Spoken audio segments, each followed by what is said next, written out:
High, good morning. সবাই কেমন আছো? আজকে সকাল সকাল ভাত খেয়ে বেরিয়ে গিয়েছিলাম কলেজ যাবো বলে। তাড়াতাড়ি খাওয়া দাওয়া সেরে বেরিয়ে গেছি। আর এই দেখো, তোমরা তো জানোই আমাকে এই ট্রাফিকে দাঁড়াতেই হবে, তো দাঁড়িয়েছিলাম। তবে আজকে না প্রচন্ড রোদ ছিল, এই কারণে না খুব কষ্ট হচ্ছিল। দেখো, তোমাদের সঙ্গে কথা বলতে বলতে কলেজ চলে এসেছি। আর এই যে নিচে আলপনা দেওয়া দেখতে পাচ্ছ, কত সুন্দর লাগছে না দেখতে। এই বছর সরস্বতী পুজোয় এই আলপনাটা দেওয়া হয়েছিল, কিন্তু এখনো কত সুন্দর আছে, তাই না? এই প্রথম মন দিয়ে ক্লাস করার কারণে তোমাদের জন্য কোনো ভিডিও করতে পারিনি ক্লাসের মধ্যে। সামনে যে মাঠটা দেখতে পাচ্ছ, এই মাঠে আমাদের সমস্ত রকম স্পোর্টস হয়।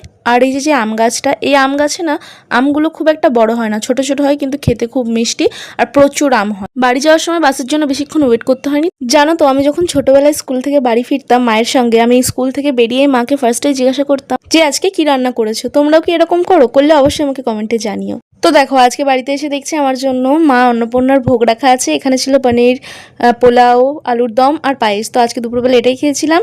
তো আজকের মতো এই পর্যন্ত। সবাই ভালো থেকো, টাটা, জয় মা অন্নপূর্ণা।